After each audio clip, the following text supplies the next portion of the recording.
Bună ziua și bine v-am găsit la o nouă rețetă pe acest canal. Astăzi vom face o marinată de gogoșari pentru iarnă, mai dietetică, care nu conține oțet și conține mai puțin zahăr și ulei în comparație cu rețeta clasică tradițională. Este o rețetă mai veche de-a mea pe care am dorit să o actualizez, deoarece în video pe care l-am postat acum 4 ani în urmă nu vorbeam. Ingredientele le veți găsi ca de obicei jos sub video în descriere, atingeți acolo unde scrie altele și apoi mai multe și le voi aminti și acum. Într-o oală cu fundul mai gros am adăugat 1,5 litri de bulion, am pus pe foc mediu, am adăugat și zeama proaspătă de la 3 lămâi și 2 linguri de sare din aceea neiodată, 2 linguri de zahăr, aproximativ 2 linguri de piper boabe din acela mai colorat, negru, alb, roz și verde și câteva frunze de dafin. Am amestecat bine și am lăsat acest sos să fiarbă. Din momentul în care începe să fiarbă, trebuie să-l lăsăm pentru 10 minute.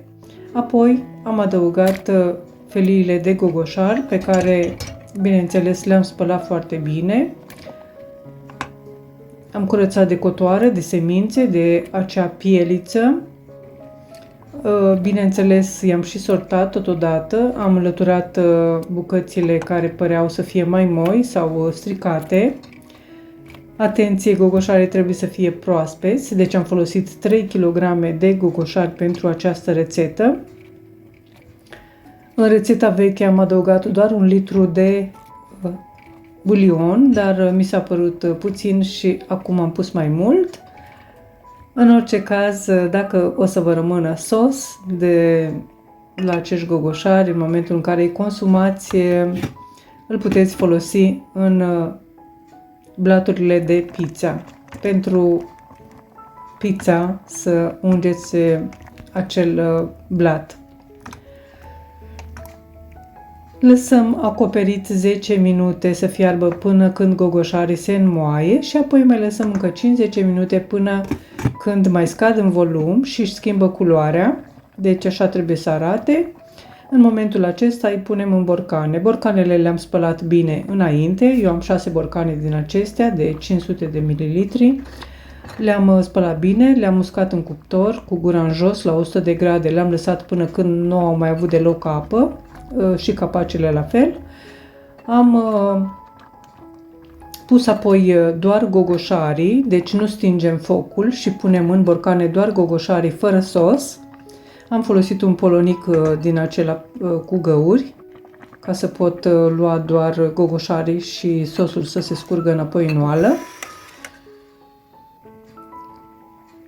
După ce umplem borcanele cu gogoșarii de pe foc, vom pune capacele, dar fără să le înfiletăm. Deci doar le vom pune pentru a păstra căldura în interiorul borcanelor.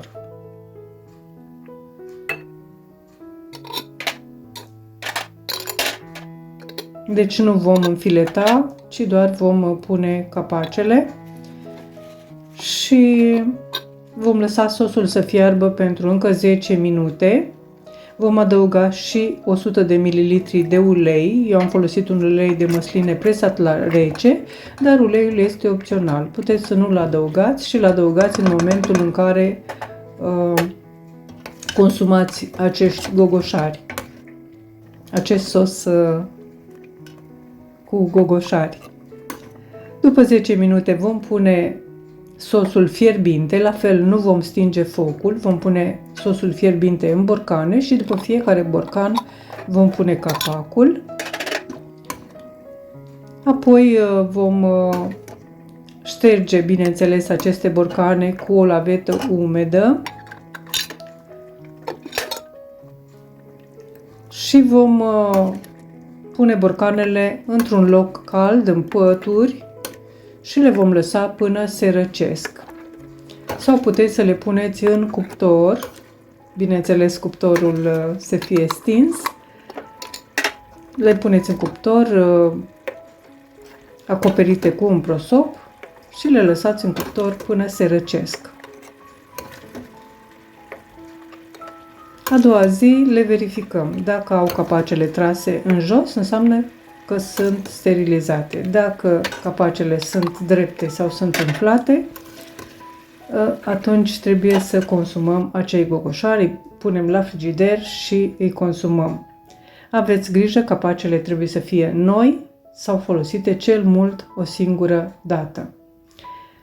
Acest sos cu gogoșari se poate consuma cu toate mâncărurile scăzute și putem folosi, așa cum am spus, sosul pentru pizza.